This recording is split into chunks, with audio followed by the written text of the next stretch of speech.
యుద్ధం మిగిలే ఉన్నది ఆర్మూరులోన సిద్ధం గమ్మన్నడు మన రాకేశల్లా ప్రజలే తన ప్రాణం అంటూ కదిలిన నాయకుడు అభివృద్ధిని కోరి ఆర్మూరు నేలన నిలిసిండు యుద్ధం మిగిలే ఉన్నది ఆర్మూరులోన సిద్ధం గమ్మన్నడు మన రాకేశల్లా ప్రజలే తన ప్రాణం అంటూ కదిలిన నాయకుడు అభివృద్ధిని కోరి ఆర్మూరు నేలన నిలిసిండు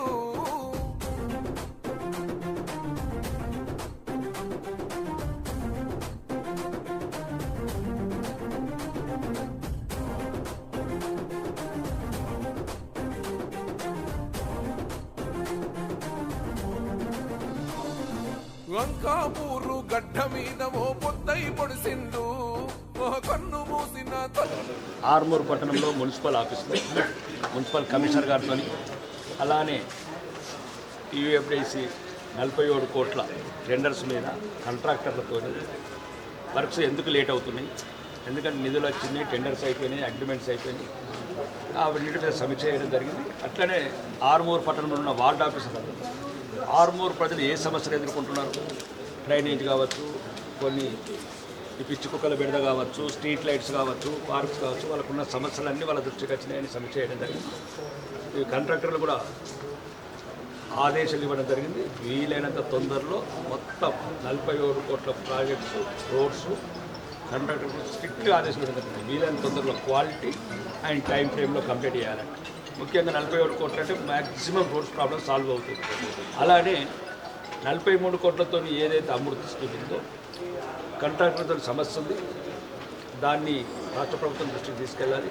ఎందుకంటే ఆ కాంట్రాక్టర్స్, సబ్ కాంట్రాక్టర్స్ సరైన సమయం కష్టలేదు. 9 ట్యాంకులు కట్టించాలి, 2052 వరకు సరిపోయే వాటర్ ఆర్డర్. ప్రధానంగా ఆర్మూరులో ఇంకా ఏ సమస్యలు, ఫర్ ఎగ్జాంపుల్ నిన్నగాక వారం రోజుల క్రితం సంఘ విద్రోహ శక్తులు ఆర్మూరులో మళ్ళా కొన్ని ప్రైవేట్ యాక్షన్లు పెట్టడం, ఇట్లాంటి పిచ్చి పనులు చేయడం, దాన్ని ఖండించి గౌరవనీయ ఏసీపీ గారు, కమిషనర్ గారు, ఫైర్ డిపార్ట్మెంట్ వాళ్ళతో మాట్లాడి మినీ స్టేడియం దగ్గర స్టాల్స్ పెడుతున్నాము. ఆర్మూరులో ప్రజలు ఎవరైనా సరే ఎటు మధ్య ధరాలని అప్రోచ్ కాకుండా మీరు డైరెక్ట్ ఏసీపీ గారిని మున్సిపాల్లో తీసుకెళ్తే 500 రూపాయలు, ఫైర్ వాళ్ళు 500 రూపాయలు, పోలీసు వాళ్ళు 1500 రూపాయలు, 2500 రూపాయల మాత్రమే గవర్నమెంట్ది మినీ స్టేడియంలో ఉచితంగా స్థలము, సౌకర్యాలు ఏర్పాటు చేయబడుతున్నాయి.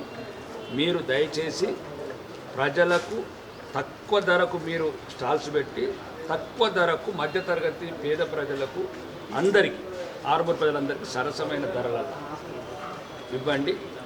ఇది ముఖ్యంగా హిందువుల ఒక మహోత్తరమైన పండుగ. దీపావళి మా ఇళ్ళల్లో, హిందువుల ఇళ్ళల్లో మొత్తం విరజిల్లాలని, లక్ష్మీకాంతులు రావాలని కోరుకునే పండుగ కాబట్టి ఎట్లాంటి అడ్డంకులు లేకుండా, ఆంక్షలు లేకుండా, దళారులు లేకుండా నిర్ణయించడం జరిగింది. ఫైరింగ్ మిషన్స్, ఫైరింగ్ ఏదైతే ఫైర్ వెహికల్స్ ఉన్నాయో అవి కూడా అక్కడనే పెట్టడం జరుగుతుంది. అవసరమైతే పోలీస్ బందోబస్తు పెడతాం. ఎవరైనా రావచ్చు. మీరు నిజామాబాద్కి వెళ్ళి ఒక 5000 రూపాయల పటాకులు తెచ్చుకుని షాప్ పెట్టుకుని ఏం కాదు. కాబట్టి మధ్య దళారులకు అడ్డుకెట్టడం నిర్ణయం తీసుకోవడం జరిగింది. ఇంకా రౌడీయిజం, గంజాయి మీద రివ్యూ చేయడం జరిగింది. ఇంకా మిగతా కొన్ని అవకతవకల మీద రివ్యూ చేయడం జరిగింది. సామాన్య ప్రజలకు ఏదైతే ఉన్నదో చిన్న చిన్న సమస్యలని డైరెక్ట్ అధికారులకు చెప్పడం జరిగింది. 100 నుంచి 150 గజాలు ఏదైతే మధ్యతరగతి వాళ్ళు ఇల్లు కట్టుకుంటారో, పేదవాళ్ళు ఇల్లు కట్టుకుంటారో వాళ్ళని ఎటువంటి ఇబ్బందులు పెట్టద్దు. ఒక 3 అడుగులు 2 అడుగులు సెట్ బ్యాక్లు చిన్న చిన్న చూసి చూడనట్టు. ఎందుకంటే పేదవాళ్ళు వాళ్ళ జీవితం అంతా సంపాదించుకొని కట్టుకున్న ఒక చిన్న ఇంట్లో కూడా అధికారులు ఇబ్బందులు పెట్టకూడదని చెప్పడం. ఇంకా ఆర్మూరులో ఏవైతే ప్రధాన సమస్యలు మళ్ళీ రాబోయే రోజుల్లో జరిగే ఆర్మూరు ఇంటిగ్రేటెడ్ స్కూల్ కావచ్చు, లేదు ఇప్పుడు ఏటీసీ కూడా స్టార్ట్ అవుతుంది, 45 కోట్లు శాంక్షన్ అయింది, ఇవన్నీ మీద సమీక్ష చేయడం జరిగింది.